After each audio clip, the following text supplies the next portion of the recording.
live for Road Poneglyph. Hey! We're chugging along the Enies lobby arc. Yo, where we're coming in strong at chapter 4 fucking hundo, y'all. We're actually making a big chunk today. So, yeah, I don't think there's many volumes left. I think there's only 2 after what we cover. Yeah. There's only 2 volumes left of the Water 7 saga. Yes. Yeah, I guess this is still technically listed as the Water 7 saga. Mm-hmm. Well, it's a makes sense. saga. Yeah. We started all this in Water 7. That's why we people started all this in Long Ring Island. Well, that's why people say Water 7 is the best, because it technically covers both of these arcs. Yeah. I'm your host, Willer, and I'm joined by Bradley and Joe. I'm Bradley, your first time One Piece cabin boy? Assistant head cabin boy? What was that thing Joe said that one time? Lead cabin boy, assistant of the co-head cabin boy. I can't remember what it was. That was a good one. Let's jump straight along there on Big 400 then. Yes, chapter 4 hundo, which starts off volume 42, which volume 42 is called Pirates versus CP9. And you know what? Yeah. You kind of get exactly what you signed up for. Yep. Good. So the cover story for this is the Baroque Works reunion kind of finally happened. Everyone's kind of together in the jail cell. What a Which good is place nice to be. It's nice to see all of our friends whom we love together. Oh yes, lovely people. All these lovely people. All these psychopaths. So yeah, this chapter just kicks off with Rocket Man bringing our pirates to the fucking CP9 members. We're finally going to get to do those matchups we've been waiting for so long. Right, and by the end of this reading session, I think we've covered pretty much all of them. Yeah. And by the way, this chapter also introduced a really cool thing. Funk freed the elephant sword. Yeah, I forgot that we didn't know Funk freed was a sword. So this is a sword that ate the elephant fruit. Right. Correct. Which is not the first time we've seen something like this.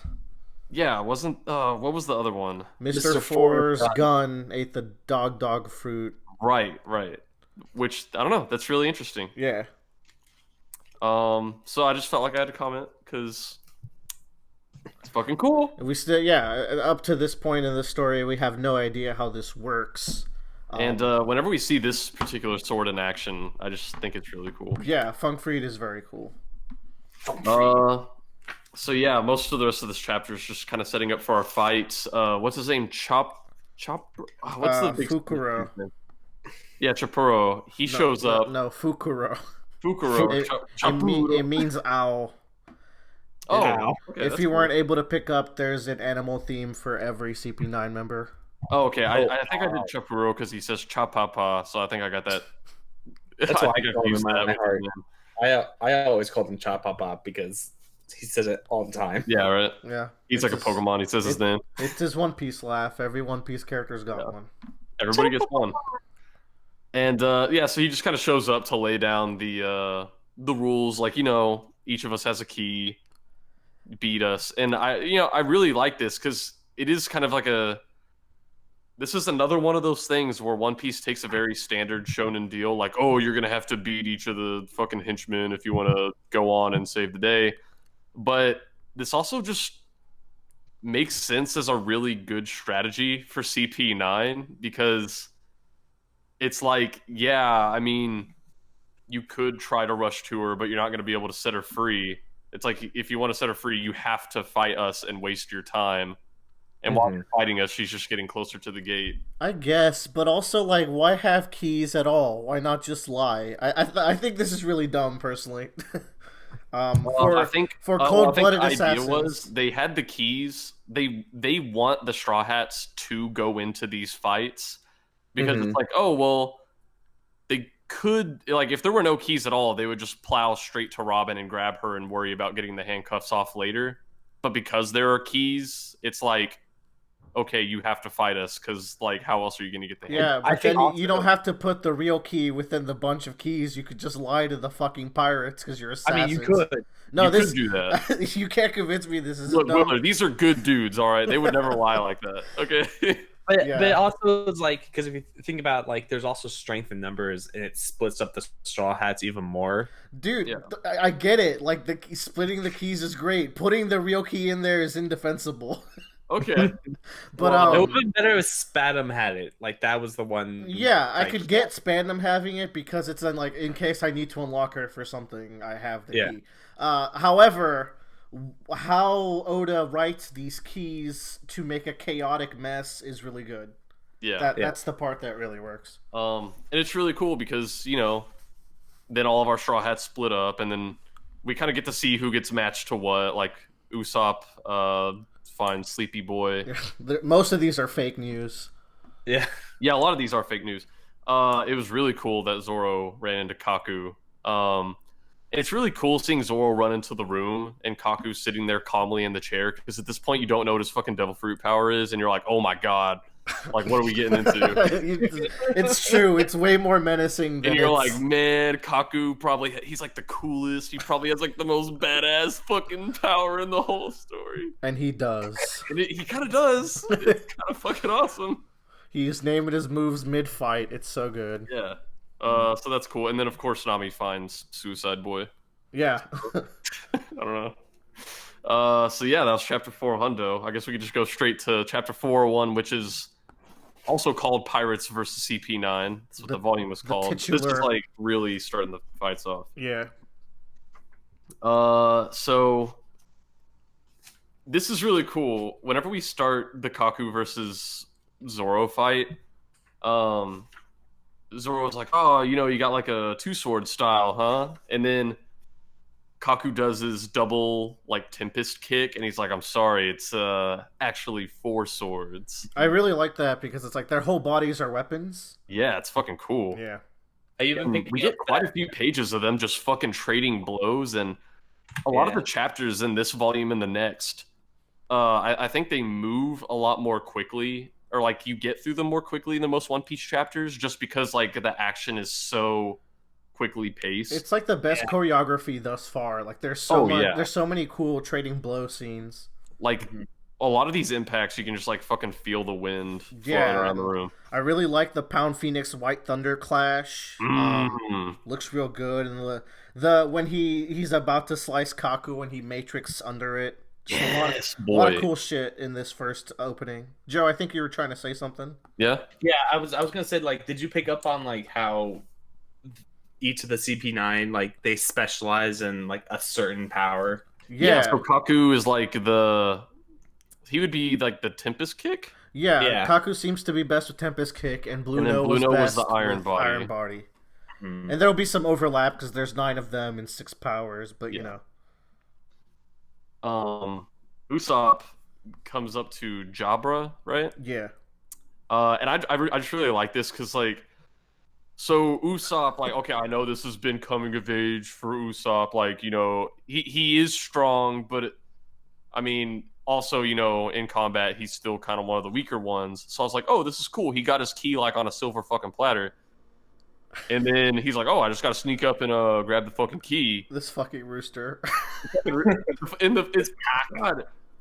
This is going to be one of those things where I like explain the fucking punchline and makes it less funny, but it's just actually so fucking funny where he's like, oh my god, it's going to caw, it's a rooster, and then it just chirps.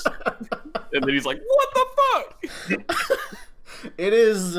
Wow, like Oda is such a master of gags in this adventure series. He's got so many good gags. Fucking insane.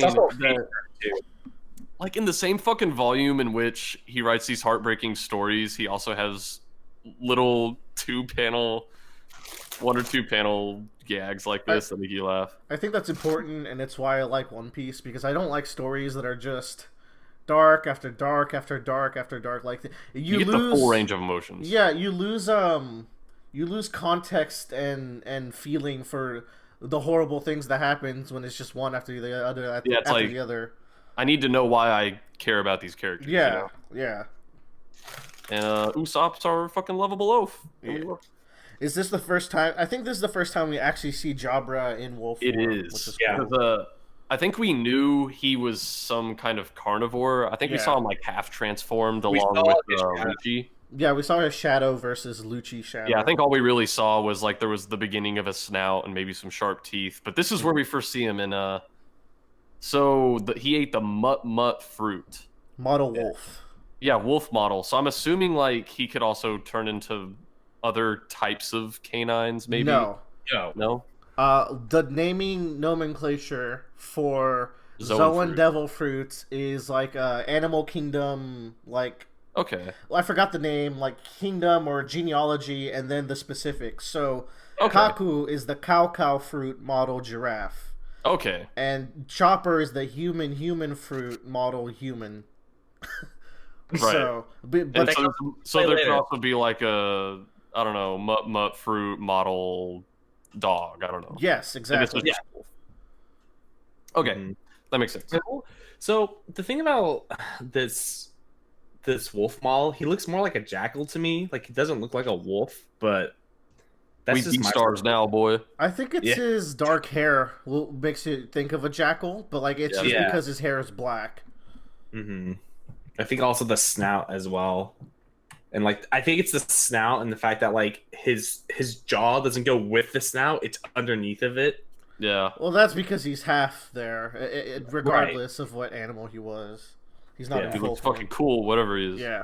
Then a fucking giraffe. Then a fucking giraffe falls through, and it took me a minute to realize this was Kaku, because like, or not a minute. Like I just initially saw it, and you know, by design, you're like, what the fuck is the giraffe doing here? And then you see the hat, and it hits you like, oh my god, it's fucking Kaku. He's in full giraffe form here. You can tell because his nose is not squared. I like that little distinction. This was a little bit foreshadowed a couple of images ago. Ooh. Like, yeah, because like you see that they're about to go through the floor, right? No, there's a cover page that has the Straw Hats in the last volume, and behind them is a big giraffe that looks just like Kaku. Yeah. Yeah. Wow. Oda had giraffes on the mind. Dude, yeah, he was thinking about it. Whenever I see this spread of Kaku through the ceiling, I immediately think of the vine of "I'm a giraffe" of the kid on the skis going right past. Never seen it. You haven't? Okay. But I do think this image is like a peak One Piece image. It's just so stupid. We'll put it in the official Roundabout Cast Vine compilation.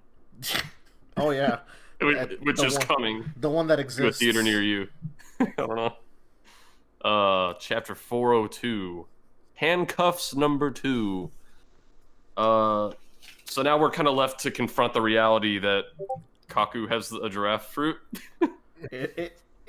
That's a good way to put it. Because now he has no choice. He has to own it.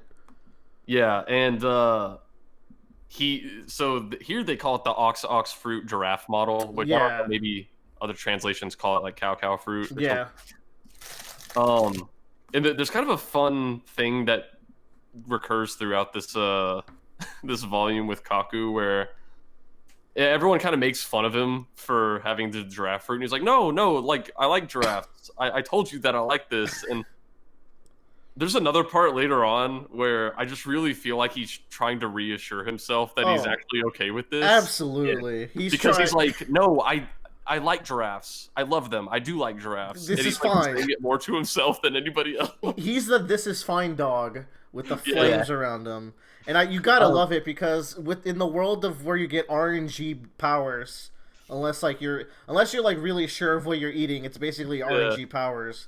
It's just like, really cool that like we get to see a guy who just hates it. I mean, he doesn't hate it, but he's not loving it either. He's just stuck the rest of his life as a giraffe man. He's like, no, I know this is good. I like this. And this is really important because it explains why not every top tier character might have a devil fruit. They might be like, I'm good with my skill set because basically everyone has powers in One Piece anyways. So it's like I'll just stick to being me. And man, one of these pages is so fucking hilarious where Kaku's standing there and he's like, behold, I am reborn. With unthinkable power. I feel like this is one of those pages you show to someone who has zero context for what they're looking at. Where you see the blocky giraffe man with abs saying, behold, I am reborn. And And that's why They're people just don't. like, what the fuck is this? It's this shit why people just don't read One Piece. They're like, I don't know about this, man. People see this and they'll be like, "There's no way this could be the most serious piece of literature ever written." Little did they know that, like, Little do they know. One Piece fans love this shit. We've grown accustomed at this point. I think it's interesting to point out too that like of the zone fruit users in CP9, he's the only herbivore of the bunch. Yeah, that's interesting. Oh, 'cause nice. He's probably the most like tame of them too. He's not as scummy as those. And like we get that later when Zoro beats Kaku. Kaku has this sense of like honorable defeat, and absolutely. I really like that scene. Yeah, so we'll touch on it when we get there, but that's a good point, Joe. I really like, and they talked about how carnivorous devil fruits are the more aggressive ones by nature. Also, Kaku does the fucking Sky Slicer move, which cuts the fucking tower in half. And I put a sticky note somewhere that I called this like Chekhov's falling tower because it's really cool. Over the course of the next 2 volumes, we gradually see this tower slide more and more. Yeah. And sometimes the characters comment on it, but sometimes it's just shown in the background, gradually getting more toppled, which is really cool to like show passage of time and like show we're getting closer to the climax of all these battles going on. Also, like, this is a forever stain on this government facility that they're gonna have to rebuild now because of this one fight with pirates. So, regardless, they left their marks. Oh, and then after the Sky Slicer, I finally see the panel I was thinking of where Jabber's like, "How pitiful letting your emotions take over in battle," and Kaku's like, "Shut up! I like giraffes. I love giraffes." And that's the point where it hit me. And then Usopp handcuffs himself to Zoro on accident, of course. You know. Yeah. First time Usopp has missed something, I think. It's true. Like, I mean, you can't win them all. Can't win them true. all.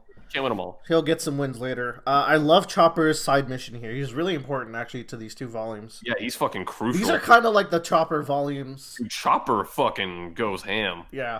Unfortunately. Unfortunately. For literally everybody. Yeah. And then Luffy is like full on rescue fucking Robin mode.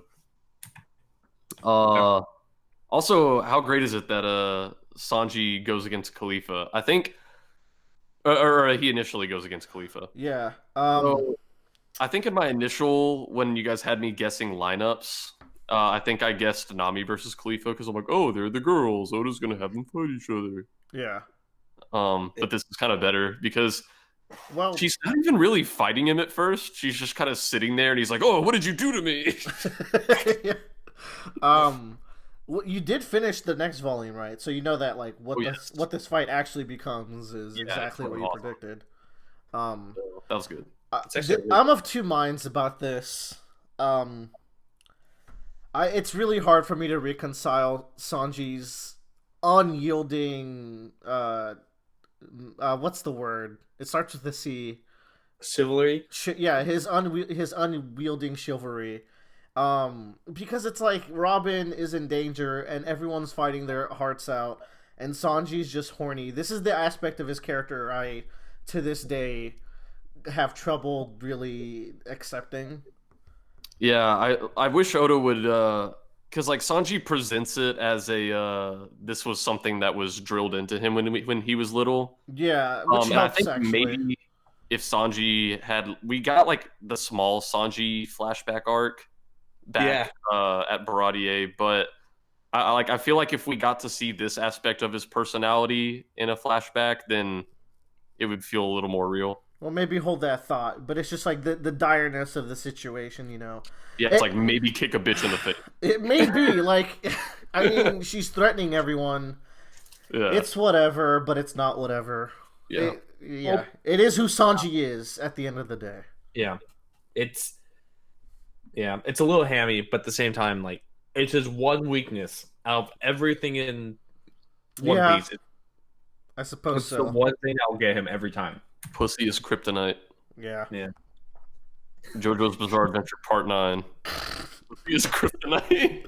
Oh man, Araki gets more and more sexual. I know, right? Chapter 403, which is called Mr. Chivalry, baby. Fuck off. This cover story is really cool because, everyone else is evacing, and Crocodile's like, nah, not really feeling it, dog. I wonder why. Yeah. Like, does he think it's gonna fail, or is he just like, I'm too cool for freedom? I also want to point out what's interesting is that his sea stone cuffs are off too at this point. Yeah, that's weird. Mm-hmm. I feel like, obviously I can't be in Crocodile's head, and God, I wish. obviously you guys know a lot more about what eventually becomes of him than I do. Yeah. At the end of this cover story arc, he gets sent to Impel Down, and I'm like, I'm assuming the Straw Hats are going to go there at some point. I mean, I only let the name slip like every time by accident. The entire Legends clan name. But you call it Enies lobby Impel Down. Anyways, we gotta finish this Impel Down arc we're currently in. Yeah. So what I'm trying to say is, like, obviously, I don't want to put words in Crocodile's mouth because I'm sure you guys know what his actual deal is. But the vibe I got of him here is that, like, Alabasta seemed kind of like his Grandmaster plan that was in the work for like a decade or so. Yeah, you're right. You're actually super right. So as for right now, he's probably like, I just don't really give a fuck. Yeah, I don't have schemes right now. Yeah, Well, he's like, I just kind of want to chill. Oda has said that he likes it when Luffy crushes the dreams of pirates. Yeah. And as evil as Crocodile was, like, that was his evil dream. So I think he's still reeling. Yeah, I think you're right. Like, yeah, he just doesn't know what to do with he's himself. like, I'll just kind of sit here and just, because like he could probably leave if he wanted to at this point. Yeah. But he's just like, I don't really have anything going on. Just defeated. And I don't know. That's why I kind of like this cover story a lot. Well, I really like it because also to note is that also Bones is there. Yeah, Mr. One stays, which is cool. Yeah, he's the fucking right hand man. Yeah. Yeah. So yeah, we get to the actual action back here where Khalifa's beating the shit out of Sanji, and he can't do it. She says, time for your 4 p.m. dick flattening. And Sanji says, yes, dear. Yes, mistress. I don't know. This chapter is a lot of the combat. We get to see a glimpse of Khalifa's power here near the end. Yeah, we don't get it fully revealed here. What was your thought when you saw this? Because I was like, what the fuck am I looking at? Yeah, like I was legit. So yeah, he's like all slippery and glossy on the floor, and I was like, did she encase him in something or? I think that was my first thought. That's was technically right. Technically right. My first thought was like, I don't know, dude, because he's also like an odd shape, but we know that's just because he's all smooth from the soap. He kind of looks like a glass doll when I first saw him. Yeah. Yeah, I can see that. But at this point, it's anyone's guess. I don't know what it is. I've forgotten. And I don't know. Really? This is part where Sanji's laying on the ground. Yeah. And Nami's like, you know what, Sanji, that chivalry of yours, I'm actually pretty impressed. Like, I only noted on this because it's like the one time she actually sort of compliments him, and of course, you give Sanji and she's like, no, I didn't say that. Yeah, in love. Yeah, I like how I on the head with his donk. I don't know. I just really love that because even in the midst of these battles and really tense, like battle arcs, you just get these fun little character moments where she's like, "Ah, that was really noble of you, that chivalry." And he's like, "You're in love with me," and she's like, "No." That's the Oda special. Speaking of special, Luffy's drowning himself. Well, you're just gonna skip over Chopper? It's fucking dude. Yeah, we'll get to Chopper. Noted on this, like. We kind of forget how strong Chopper is because he doesn't fight often, but he kind of fucking packs a punch. He doesn't have the confidence in himself that he should. That's what it is, man. He needs to be more confident because when he actually does fight, he kind of kicks ass. Yeah, he likes being part of the coward trio, but he is definitely above Nami and Usopp in power. Luffy was drowning himself. So all he really needed to do was he needed to get Kokoro and them to guide him. So we get to see fucking Gear 3 here. Do we? We get to see something. We get to see something, I think. So this is where he bites his thumb, which I think we got teased with the bite of the thumb at the end of the Blue No fight. Yes. Yeah. So he bites his thumb, and then off screen, Luffy is off screen when we see the words Gear 3. Yeah. And he's And then busting down this thick ass door. When he comes really back sturdy. into frame, he's a little chibi Luffy. So I'm like, maybe the little form is not Gear 3. It's like maybe Gear 3 is really short lived and it takes a lot out of him, and then he like deflates into that form. I don't know. Potentially. That seems to be what it's implying. Yeah. These are my theories. Why do Luffy's clothes shrink though? Because, dude. Because Hulk. But the hat doesn't. Shut up. The actual secret that you learn in chapter 1050 is that Shanks' hat ate the size fruit, Jesus which Christ. allows it to control for the. You're not even like. You're not even that far off the mark potentially. If someone asked that in the question corner, that's exactly what Oda would fucking say. Yeah, exactly. Oda has said though that devil fruits eventually treat your clothes as part of their power, which is why Logias can transform with their clothes. This doesn't really fit into that, but we'll pretend like it does. Yeah. We'll pretend like it does. So we go into chapter 404, which this question corner is cool. It's not really a question corner, but it has the question corner thing at the top where Oda's showing like his character design process for Wanze, and I think he's done this once before for another character, but I can't remember who. But it's really cool because One Piece has very outrageous character designs. Yeah. So it's cool to see his thought process for like iterating and combining these different ideas.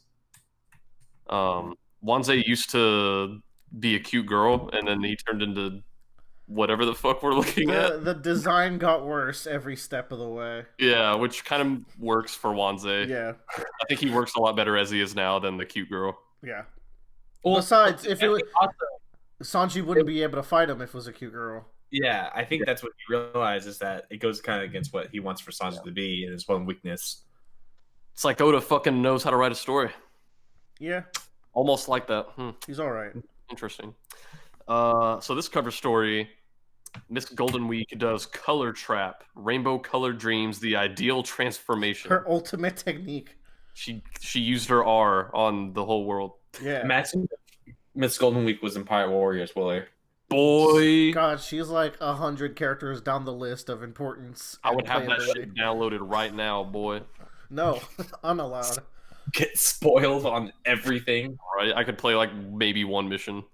You can play 2. Okay. Yeah. Chapter 404, not found. Yeah. Kidding. That's a fucking technology joke. Shut up. I'm sorry. Chapter 404, Franky versus Fukurou. That was a lot of F sounds. Yeah, it's 2 Fs. I know my F sounds. So yeah, we see Luffy gradually turning back from little Gear 3 Luffy into normal Luffy. Yeah. I'm really interested to learn more about what the fuck is going on with the gears. Yeah. Soon. Yeah. Next reading session. Like I could totally see it. I could just see it as Luffy just being like, I'm serious now, and that's all it is. I'm Water sure Luffy. It's more, but also I wouldn't be surprised if it's not. Remember when Water Luffy was a transformation where Luffy put water in himself, and Afro Luffy was a transformation when he put an afro on? It's somewhere in those lines. So I'm assuming it goes like Water Luffy, and then below that there's Gear 3, and then like Afro Luffy, and then like Gear 2, and then like yeah. Obviously, Water Luffy in the world of One Piece, Water is OP. Water Luffy is OP because he's a gag transformation. It's true. It's kind of. So we actually kind of get to check in on Robin for a brief moment, and obviously Spandam's like, he's still doing his fucking shit where he's like, oh, no one's gonna save you, blah blah blah blah. Yeah, we get it. And so even Lucci here, you know, Spandam's like, oh, if you knew they were fucking coming, why didn't you kill him? And he smiles and he's like, you didn't give me the order. So we know Lucci really loves his job because he gets to kill people. But he's still not gonna really kill people unless he gets the express order to do it. And I don't think that's like a sense of honor. I think that's because because he likes this job where he gets to kill so much, he wants to play it close to the letter. He doesn't want to ruin this good gig. I like that read on it. Well, the thing is distinctly is that they were the Mr. Man Spandam was talking about how could they follow us, and Lucci mentions the two kids. So that's who was following them, not Luffy, and then the kids brought him to the door. So to me, it's more like Lucci wants to kill Luffy and knows that the only way to get Luffy to him or any of the pirates is to have them get to him by the kids. So he purposely do it. Man, so both of these are good reads. I think. Yeah, so Lucci like wanted them to get away. Yeah, he not get away, but get to him so that that way they could get Luffy there. But you're right though. He likes his job and he wants to do it without repercussions. Yeah. And it's at the same time, by saying this, it's also implying that had he gotten the order to kill Kokoro, this little kid, he would have totally done it. Yeah. The little kid's name is Chimney, by the way. Kokoro is the old. God damn it. Okay. Yeah. It's just a kid named Chimney. What's so weird about that? Remember it. Let's talk about Franky Triangle Jacker before we move on. Boy. This is a move where Franky throws his sideburns as boomerangs and then grows new sideburns. Franky being a cyborg is really cool. Oda can just kind of do whatever he wants with his body. Franky being a cyborg means Oda has introduced even more magic into the series. It's kind of great. Yeah. And I like this part where they just kind of trade punches for a little bit. Yeah. It's very manly. They're trading Fukuro's learned iron body against Franky's actual iron body. Yeah. I think what's also interesting about this is that Fukuro's, you could definitely tell he's like the moonwalk CP9er. Yeah. And then, so like we have Fukurou who can like fly around, and then we have Franky who's a very kind of ground-based character. He's heavy, he's got his iron body, and he can't like move around as quickly. Like he can't like jump around like Zoro or Sanji. Yeah. I will say though, Fukurou also has a cool technique where his punches are finger pistols. Woo! That's pretty neat. Mm-hmm. It's pretty cool. And then I like this whole part of the chapter where the gag is like Chopper keeps getting beverages for Franky to refuel, but he keeps getting the wrong one, so he gets like vegetable juice. Yeah, and then you get different Franky hairs and personalities. Yeah, these are a lot of fun. Eventually he gets it right, and then we get the hammer punch, which the strong hammer. Great looking panel. It's fucking sick. The sky thunders at the strength of this lad. So I don't know. It's a good chapter. It's alright. These chapters don't have a lot of like, I think, analytical content in them, but they are fantastic, like choreographed chapters. Oh, dude, yeah, these fights are fucking fantastic. They're fun to go through. Oh man, this is a great cover page of this next. Dude, this cover, I was about to comment, like, this is some really just good art. There's an anime special for Chopper Man, so it's like a little episode about Chopper Man and him fighting all these villains. What's the story here? Is this like Halloween? What the fuck's going on? No, Chopper Man's a superhero, and everyone except for Nami is a villain. Nami's kind of like his Chopper Man. We have like an attack in S City kind of girl. Okay, this is cool. It's great. I like Robin's villain outfit. Yeah. It's cool. I like Luffy. Yeah, he would fucking. Yeah. Chapter 405, Power. I like Zolo as the jelly donut. Yeah, that was a good one. The jelly donut, fuck off. Broccoli ass. Also like Franky's attack here, the heat-seeking destroy cannon. It's so funny. Where he says it's heat-seeking and then he just runs after you. Chopper's like, oh my god, that technology is crazy. But he's just chasing him. Yeah. We also get Fukurou being the silent owl, but then Chopper just socks him in the stomach. He's like, I found him. Yeah. And cool. Like this chapter, we really get to see the extent to which Fukurou is the moon bound. What's it called? Fucking the moonwalk? Moonwalk. he really is the moonwalk master because a lot of this chapter takes place in midair. Yeah. His But Iron Ball attack is super cool. Exploited. Let's see. Yeah, he kind of does the trick where he's like, "Oh, I grab onto you," and he's like, "You're not gonna be able to keep yourself up with one leg." So, he's kind of able to get himself saved. Yeah, this really tense fight over the waterfall here. So I don't know. Oda's really good at coming up with unique fight situations. That's my take on it. Yeah. Chapter 406, Life Return. Fat man. The what's his name? Suicide Man gets super fat in the fridge because he eats all the food. Oh yeah. Yeah, I mean it's One Piece. It's true. As you do.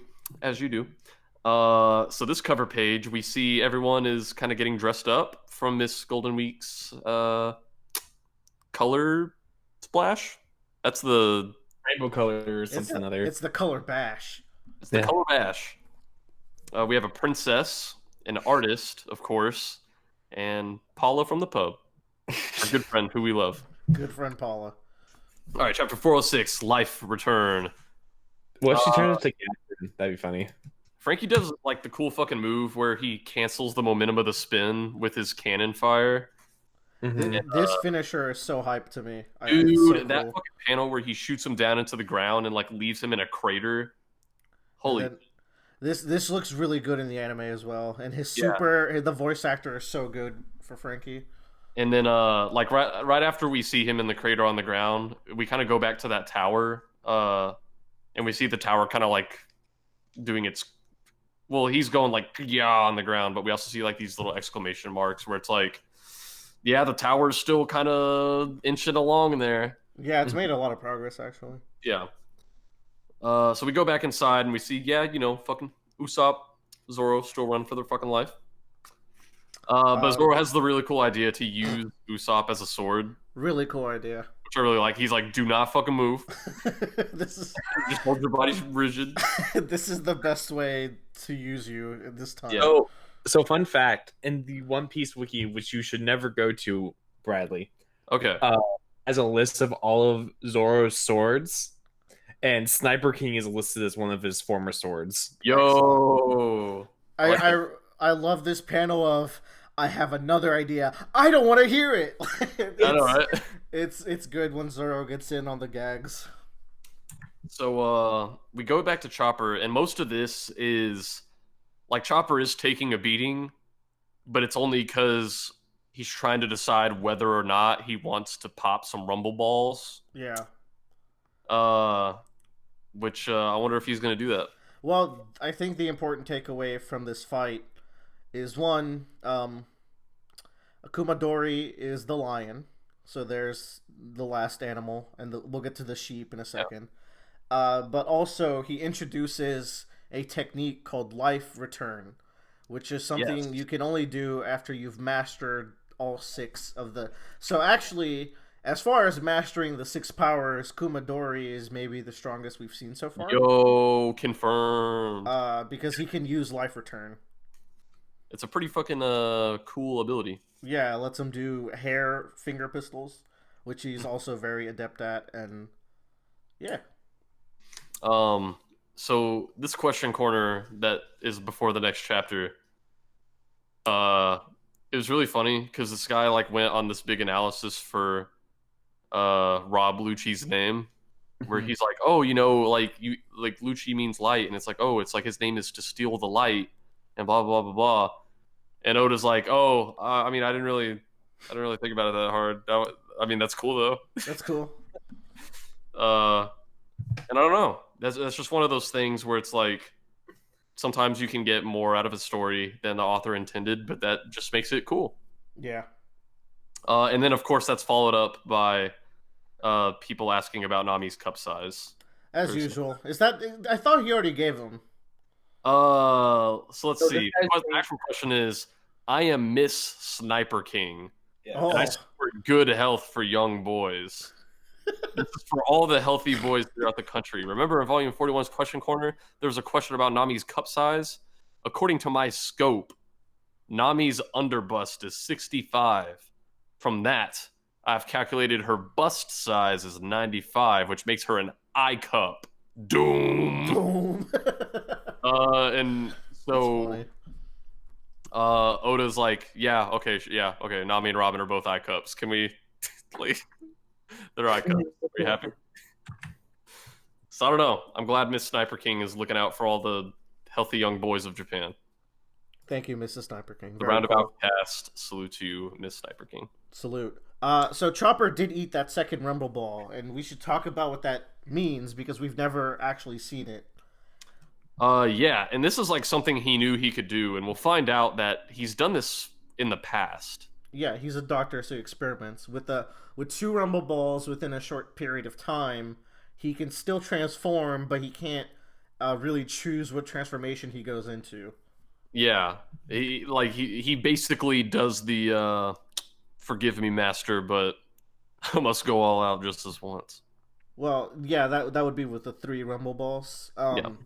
Yeah, so a lot of the drama here is Chopper not getting the arm point when he needs it. But when he does do it, he charges through and does like a really cool attack, which is very satisfying. Like with this second Rumble Ball, he's able to do these transformations just not reliably, so it gives him just enough hesitation where he's like, oh, maybe I don't need the third yet, but we eventually get there.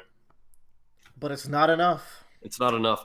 I really liked these moments where we got to see the flashbacks of back home, because it's just been a while since our mind has visited these scenes, and we're also learning a lot more about Chopper right now. We've gotten to see that he's experimented with this before. Yeah, I really like how he's sad that Dr. Carrera will throw him out. Yeah, those abandonment issues from Hero Luck, I think, were very present. Is when they got to the village of Drum Kingdom, they talked about and warned them about a monster living in the forest and destroyed towns, and that was Chopper and fucking. I was gonna say Gear 3, but that's wrong. But it is monster form. Gear 3 Chopper. Yeah, that's the funny thing. When Willer brought over these volumes, I looked at them and I saw the big Chopper, and I was like, "Oh my god, it's Gear 3 Chopper!" This is the opening also spoils this scene. So no matter what format of One Piece you're reading, unless you're reading straight scanlations or on the app and not looking at the cover pages, like everyone gets spoiled by the design at least. Yeah.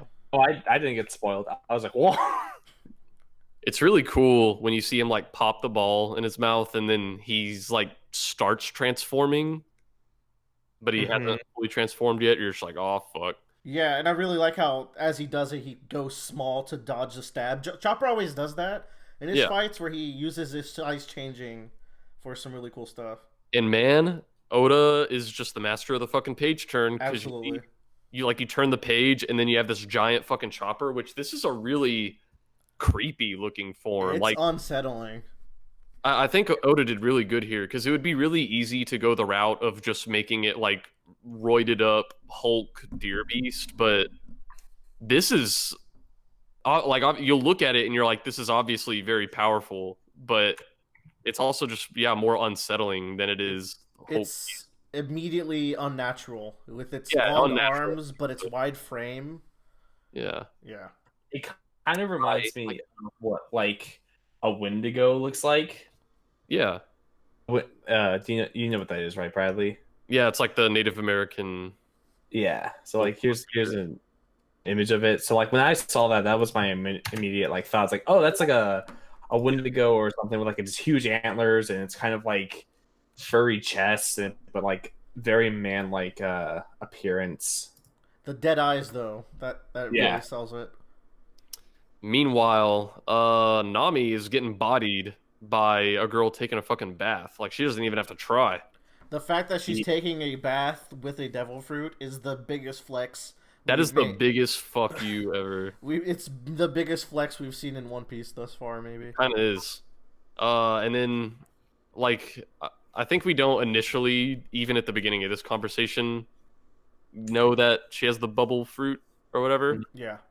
We're just like, and once you learn that about her, it makes a lot more sense that they're in a fucking bathroom and there's bubbles everywhere. Mm-hmm. But initially, I'm just like, wow, she's fucking flex master. I mean, Um, the bubble. I don't think the bubbles have anything to do with it. She's still flexing. She's she's still fucking flexing. She's just taking a soapy bath. So this Thunderbolt tempo from Nami is fucking badass. I think it's really weird about Khalifa taking a bath and everything, because if you remember when she was Gali Law, her whole shtick was sexual harassment. Oh. And then here she is taking a sexy bath in front of Nami. Hey, guess what? Oda's horny and is not good with female characters. This tisk. This Thunderbolt tempo, though. Yeah, Nami won. Shocking. Nami did it. I love big Ineru vibes. Yeah, she's always had these electric moves, but now she's just doing them effortlessly because of the upgraded climb attack, which we're going to see a lot of the cool things it can do in this upcoming fight. Yeah. I really like this fight. Yeah, Nami fights kind of bang. Yeah. Oh, yeah. Chapter 408, Monster versus Kumadori, which, by the way, back to our fucking cover story, we see the costume that Mr. One and Crocodile got from Miss Golden Week's Color Splash, and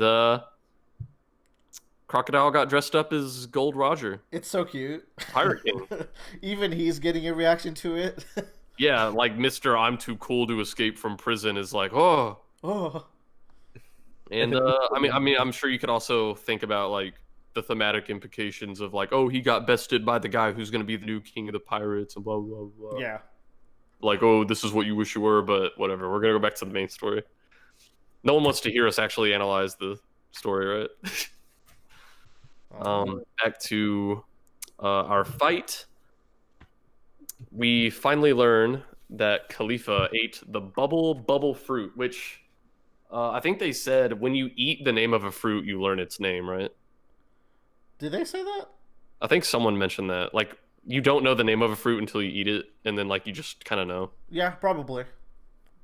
Like a stand. Yep. I call it Killer Queen to fill. It's kind of funny. Nami guesses Khalifa's power, and Khalifa's like, "Fuck." Okay, well, just because you know my power doesn't mean like that matters. Khalifa's really dumb, and it's very funny. Yeah. But you want to talk about funny? Soap sheep. It's also cool because like her power doesn't immediately seem threatening. I'm like, okay, you can be a sheep made of bubbles. Very cool. But yeah, they like if they get on you, like you are fucking incapacitated. Yeah, they basically clean and drain your strength, and just it uses the word clean very metaphorically, which is a lot of fruits actually are very metaphorical, like the door fruit. Yeah, I think like this is continuing the trend that we started with the door fruit of, like you guys said, getting a little more like metaphorical with the fruits themselves, because you know, gum fruit being a rubber man is like you're rubber, like yeah, it's simpler. But yeah, like door fruit started playing with that a little bit, and this plays with it too, where aside from actual dirt, like you just get cleaned in every sense of the word. Yeah. This power is also really good for plot reasons because we get to see Khalifa wipe down Nami's body. Yeah, a lot of sexual harassment in this fight. I know, right? And shiny legs. Oda knows what he's doing. So the real important thing here is we get to see Monster again this chapter, which I think he's called Monster. Yeah, this is Monster Point Chopper. Yeah. It's kind of fucking sick. Like, what Suicide Boy does not even stand a chance. Yeah, he tries to get a shot in. Chopper's not even looking his direction, and then just immediately plows him into the ground. But then the assault that he does afterwards is what's really scary. Yeah. This is a motherfucker who in the previous chapter we just established that he had a full mastery of all 6 powers and had this like insane control over his body, and he just like casually gets wrecked. Yeah. He gets destroyed. And then Chopper just chucks him. It's fantastic. Oh yeah, and it's really cool because I don't know if it's right now, maybe it's later on. Oh no, it is right now, where some Navy members down below see him fall from the sky, and they're like, who the fuck could have done this? Who indeed? Yeah. So yeah, I'm proud of Chopper for kicking ass. So we kind of finally cut back to Robin and them, and we get to learn a little bit more about the base where they have this bridge of hesitation. And I don't know. I think this is just a really cool mechanic that they built into their base, where it's like they recognize that this is like the bringing a criminal to their final fucking place. So it's like, oh, bridge of hesitation. Maybe wait a little bit. It's they have this built-in suspense. But at the same time, it's like, they call it the bridge of hesitation, but they also boast that, oh, everyone who's ever been brought here has been found guilty. So it's like, I don't think they really care that much about hesitating. I think they just kind of throw people in here. Yeah, it's more to have a show and to crush spirits, because publicly executing Gold Roger was a maneuver to break the spirits of pirates. It turned the opposite, of course, because it actually started the golden age of piracy. But they're all about publicness and sending a message. There's even a moment later on where Spandam himself talks a little bit about the bridge of hesitation, where, kind of like you said, it's a lot less about hesitating and more about savoring the moment for him, where he's just like soaking it in. But Robin hears Luffy's yell, and it's so nice getting to see the smile on her face and the shock on Spandam's face, where he's like, "Fuck!" and she's like, "Yes, they're coming." She like, you just know she's sitting there, like, obviously she's happy. She's like, "Oh, my friends are gonna save me," but also in her head, she's going like, "You're about to get fucked up, dude." Like, I don't know if she's that confident. She seems very worried in these volumes, and dude, she's inching closer and closer to the gate, and she's getting more and more desperate. Nah, Luffy's gonna fuck everybody up. I mean, he is a protagonist. I mean, nah, there's no way. There's no way. Man, Luffy and Lucci exchange some choice blows. Boy, we're finally here. We knew this was gonna happen. Man, seeing Luffy kick down that big fucking iron door. Yeah, no problem. Oh god, that's so cool. So chapter 409, the terrifying broadcast. And this is a chapter I was very excited to read from reading the title of it. Because I'm like, okay, last chapter in the volume, it's titled The Terrifying Broadcast. I'm like, what possibly could be said over the loudspeakers at this, like, Enies lobby that could be terrifying? And then we find out, like, oh, this is actually, like, the worst case scenario. It's literally the worst thing that could possibly happen. It is the worst thing that they could do. Oh yeah, it also looks like back in our cover story land, we're back at the old saloon. I wonder what's gonna happen to it. So they move back to Alabasta. I hope no one recognizes them for the horrible things they did. Yeah, they kind of tried to ruin the lives of everyone in that country. Absolutely. What? I think Vivi met. No, Vivi was part of that. Never mind. She probably met most of them. Vivi knows at least. No, she actually doesn't know anyone here. She knows Miss Golden Week. That's it. Okay, yeah. So I like the way this chapter opens up. I really like this kind of diagram we get of the tower and where everybody is. Yeah. It reminded me a little bit of a Muso map. Oh yes. In a Muso game, like, oh, here's what's going on here. There's this unit's here. This champion is over here. Please look forward to playing this exact map in Pirate Warriors 4. Oh yes. But it's also cool because, like, Oda recognizes, he's like, okay, this arc has a lot of people in a lot of places, and it's been going for a few volumes. So, let me just make sure everyone's on the same fucking page. Get used to this, because, like, Oda never shies away from chaos. So he's always like, okay, I got to get everyone up to speed because there's a lot of moving parts. Yeah, and it's like, here's the thing. Like, Oda manages this chaos so well. Yeah.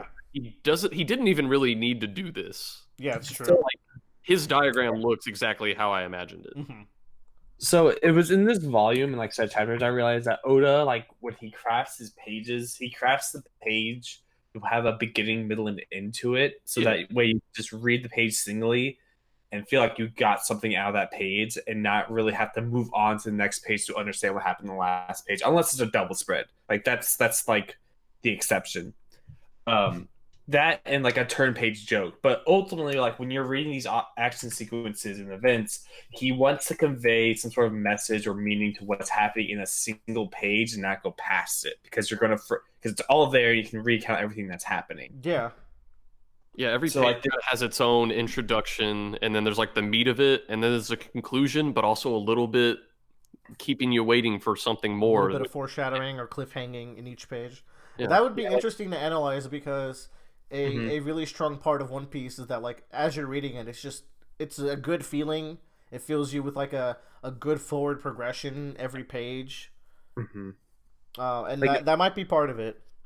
Yeah, I feel like it is, because it definitely makes those action sequences feel a lot better. Like Oda likes to end a page in an action sequence with maybe like a talking segment or just some sort of like they kind of reset themselves. It's almost like a fighting game when you fight each other in a neutral and then you back away because you can't break through. Boy, Oda knows the shit, dude. Oda understands frame data. He's kind of the most successful manga creator of all time. Kind of. By a lot. So we go back to Luffy versus Rob Lucci for like a second. Yeah, this is what I was talking about earlier. For some reason, this chapter started at the end for me. I was like, oh yeah, fight. Yeah, right.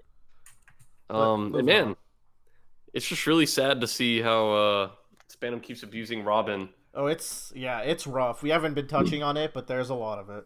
Yeah, and man, did this motherfucker accidentally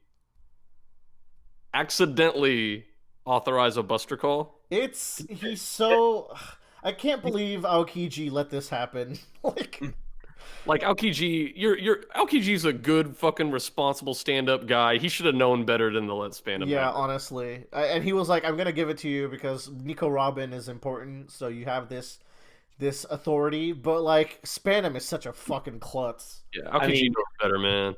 Hashtag lazy justice. That's all I'm saying. Yeah, indeed. So I think it would be really cool and ironic if Spandam got destroyed by a Buster Call, the very thing the very thing that ruined Robin's life, that his father did to her. I believe that he's been hovering over her. In the next volume, we learn a little bit how the Buster Call killed Spandine, right? Or I was reading through it fast because it was right before we started this. I needed to refresh. Yeah.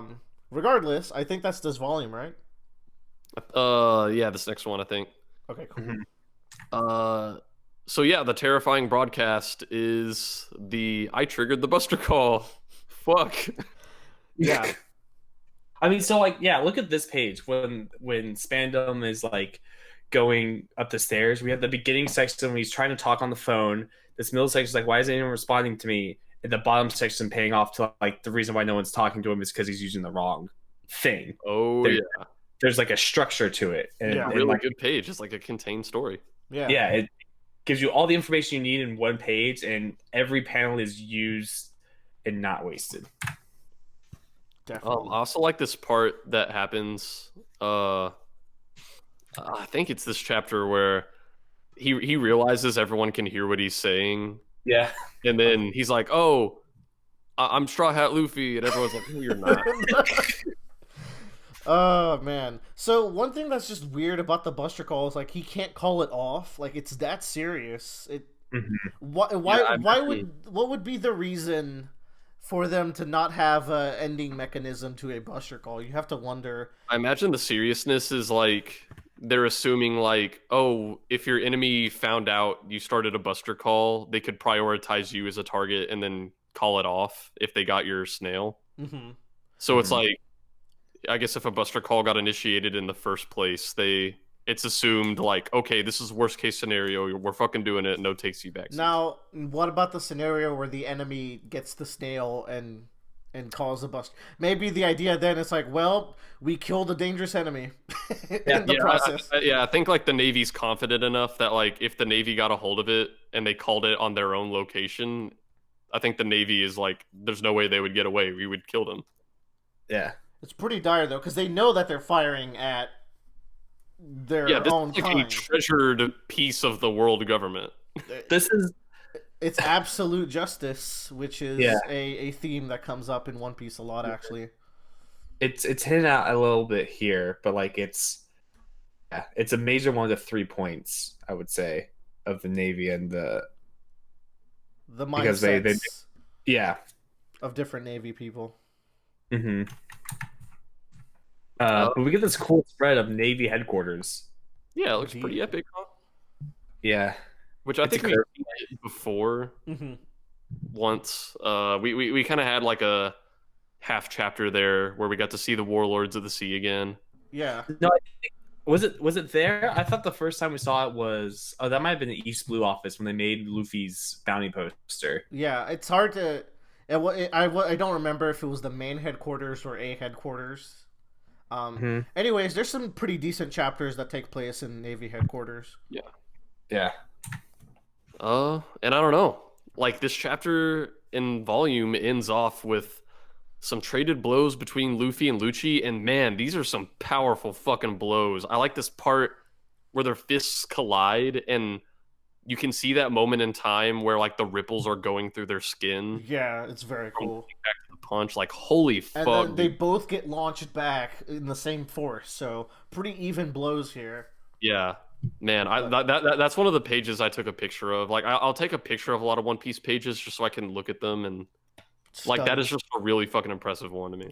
Yeah. Once again, yeah. Neither of them have transformed, so they're equal at this point. Yeah. Yeah. Neither one of them. So like once again at this point, like if we're looking at this last page, we have the beginning of the punch with them connecting, the shockwave going through them, and then them blasting off. You have like a beginning, middle, and end for each kind of like action in the fight. Resetting to neutral, like Joe was saying. We'll keep an eye out for that. That's interesting. But y'all, that is volume fucking 42 of One Piece. Fantastic fucking volume. You should tell your mom to buy it for you. But make sure she buys the other 40 volumes as well. Also, make sure she buys Toriko. No! Toriko, not great. Actually, no, they didn't actually advertise another shonen manga at the back of this one. So make sure to buy Act Age. Thank you. Join us next time for volume 43. Volume 43 next time. Nice. Or 43. Say goodbye, everyone. Goodbye, everyone.